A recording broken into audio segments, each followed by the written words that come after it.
Hello အားလုံးပဲမင်္ဂလာပါခုမှတော့ဟို Flavine တွန်းတဲ့ vlog လေးရိုက်ထားပါတယ်vlog ဆိုပေမဲ့ဒီလင်ကွင်းမှာပေါ့နော်ရိုက်ထားတဲ့ video လေးပါဖြစ်ပါတယ်ပေါ့နော်တခြား view လေးရှုခင်းလေး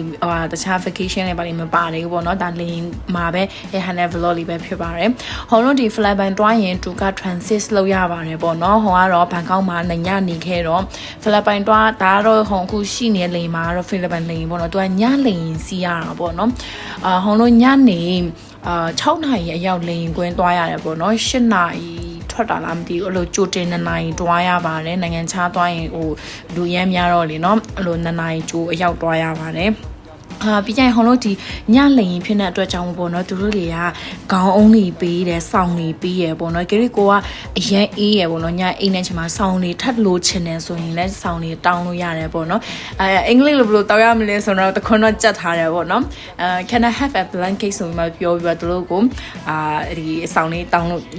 ရပါတယ်ပေါ့နော်ခေါင်းလေးအရန်အေးပါတယ်လိန် Flavine သွားရင်လိန်ကသူက4 နာရီလားမသိစီးရတယ်ပေါ့နော်ဟုံတို့က8 နာရီစီးရဆိုပေမဲ့မနက်ဒီညတကောင်ပေါ့နော်မနက်တကောင်2 နာရီလားမသိဘူး Flavine လေးစိုက်ပါတယ်သူတို့လိန်မှာကျွန်းတဲ့အစားတောက်တွေကလည်းအရန်ကောင်းပါတယ်ဟိုစိုးရင်စရာမလိုဘူးပေါ့နော်ဘာလို့ဆိုတော့အကုန်လုံးပါပြီးသားဖြစ်ပါတယ်အေးတောက်မလားဘာစားမလဲပေါ့နော်ခုနဟုံပြဟာနဲ့ဟာလေးပေါ့နော်အဲ့လေအကုန်ပါတယ်စားတော့မှာတော့ jet wet ဆိုပြီးမှအဲ့လိုမျိုးလေးထမင်းနဲ့ပေါ့နော်ပူနွေးနွေးလေးအဲ့လိုလေးပြင်ဆင်ထားရပေါ့နော်ခီးစင်ကကြာတာဖြစ်တဲ့အတွက်ကြောင့်မဟုံကတော့ဘာလုပ်လဲဆိုတော့လိန်တန်နဲ့အစားတောက်လေးစားတယ်စားပြီးတော့ဗီဒီယိုလေးတွေဟိုရိုက်တယ်ရိုက်ပြီးတော့သူတို့လေး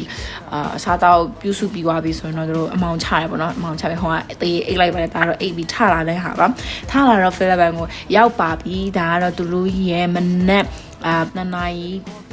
PM အဲ့လောက်ဝင်းကျင်ရဲ့ည view လေးဖြစ်ပါတယ်ပေါ့ညပြောပြရမလားမနက်ပြောပြရမလားတိုင်လေးပတ်နေကဲအားလုံးကိုကျေးဇူးတင်ပါတယ်နောက် vlog လေးမှာထပ်တွေ့မယ်နော်